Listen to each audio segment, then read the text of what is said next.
Switzerland is a secular country officially.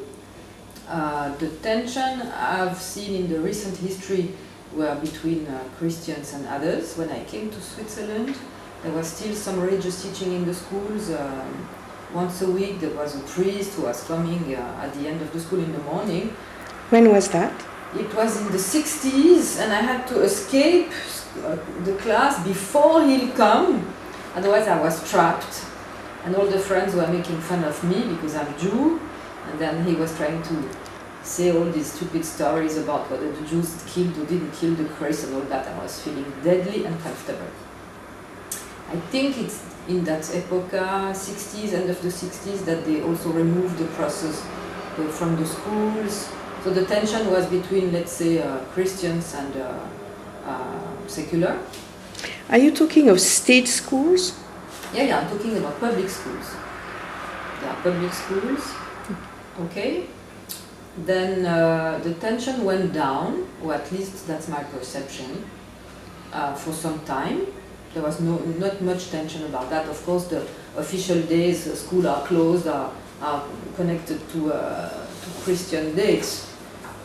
But besides that, there was no more particular teaching in schools, no crosses, nothing. So it was, let's say, calm for some time, quiet. Then the tension came again with the Muslim community increasing their demands. And that's the, let's say, 90s, more or less, yes, the 90s. Then the problem started with the girls who are veiled in school, and so far it has been a big tension, lots of debates, and it has been sorted out. Each state in Switzerland can sort it out its own way. So in Geneva, it has been sorted out that if the girl comes from a country where she was already veiled, she's not forced to unveil, to give her some time to eventually insert herself, so that she's not sent back home entirely, but with the goal ultimately to have her unveiled in school. Why? They want no veil in school, if possible. And so far it has been going. There are not much tension about that. There are tension about professors, teachers, which is not the same because the teacher represents the state and she's supposed to be secular. So the tension came, of course, with a converted woman, as usually, who absolutely want to remain veiled, and she was finally thrown out of school, and they found another job for her within the administration of the schooling system, but not in the classroom. It was sorted out that way. Of course, Muslim women are organized about it, and they increase their claims. The other one is the story of the swimming pool, where the girls join the others in the swimming pool or not. Of course, they don't want. The swimming pools are opening some special days for women only. It's not for lesbians, by the way. So these are the tensions we have had.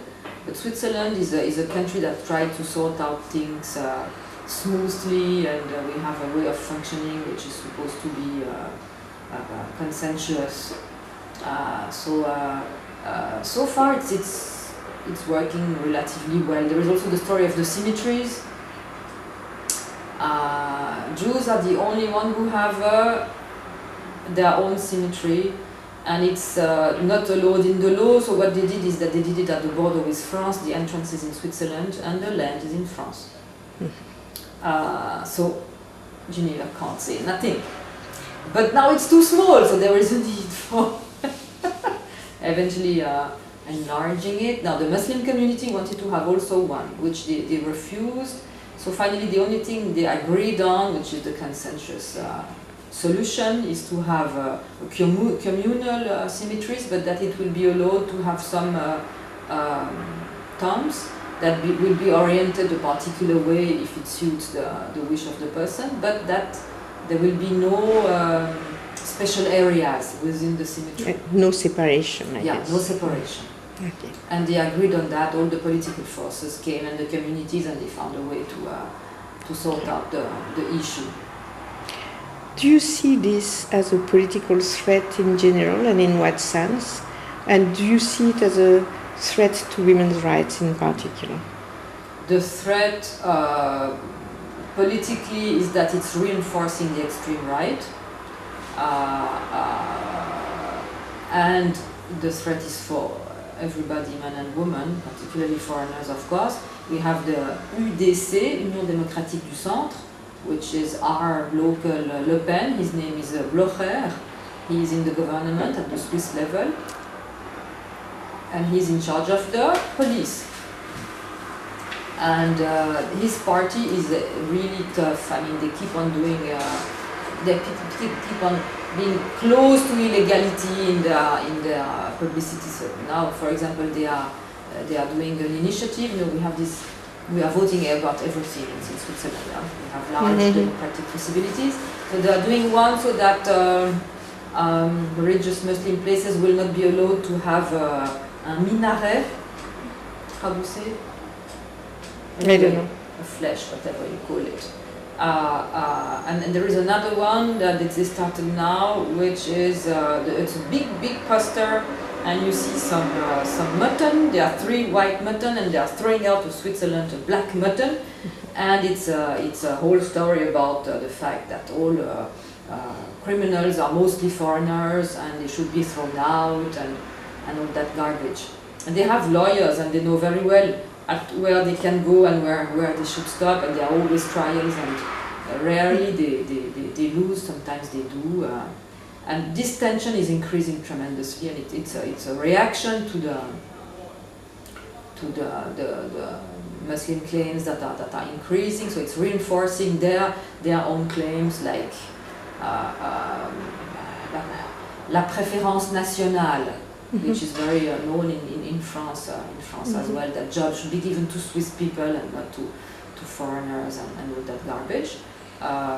And that tension is very high. So when they are campaigning for such initiatives, evidently there are some young boys from extreme right who nearly kill an African guy in the street, because they feel not only the authorization, but they feel the support from this party to do such things. And this party is increasing its votes. They are with the socialists, they are fighting for being the first party, and they are around 25% to 30%. All the other parties are much smaller. So that's the main problem for the society at large. Now, more specifically for the women. Well, the difficulty for the Muslim woman, if their community manages to have some special rights, are known in terms of marriage, divorce, inheritance, and all that. But so far, it's not the case. The Swiss law is dominant. But for what concerns the extreme right, the threats are very concrete. They would like women not to work, to stay home, to take care of children. They are against abortion, and all these sort of things. What's the attitude of the Christian right? You can't put them all in the same basket. We have one party which is called Parti démocrate chrétien, who is close to the woman and the left, so they supported the abortion, the change in the abortion law, for example. After many years, of course, it wasn't the case earlier, but after many years they came to that position, and so far they have been outside, but they could also change depending the relationship of strengths within the country. Now there are some fundamentalist Christians also in Switzerland. They are small so far. They are in valleys, they are in Evelen, they are in special areas, and they are not too strong politically, but they could also increase their strength. So far they are rather irritating everybody. Do they support the claims by Muslim fundamentalists in the name of gaining rights for religion at large? No, okay. They are not. And what's the attitude of the left in view of this rise of the right and the extreme right and religious fundamentalism? Well, rise of the right, generally speaking, they are not very well armed, It's not very clear how to oppose and whether they should use the same sort of populist ways of campaigning. So there is a certain discomfort about how to oppose such campaigns. For what concerns fundamentalism, in some of them there is a large acceptance, but not in all of them. For what concerns the Socialist Party, it's mild. In the extreme left, you have a group called À gauche toute, which is above states. And in these, we find a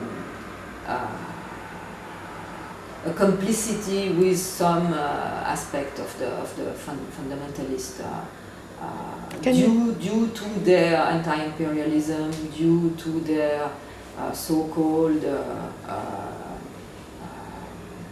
understanding of the social tensions of the society.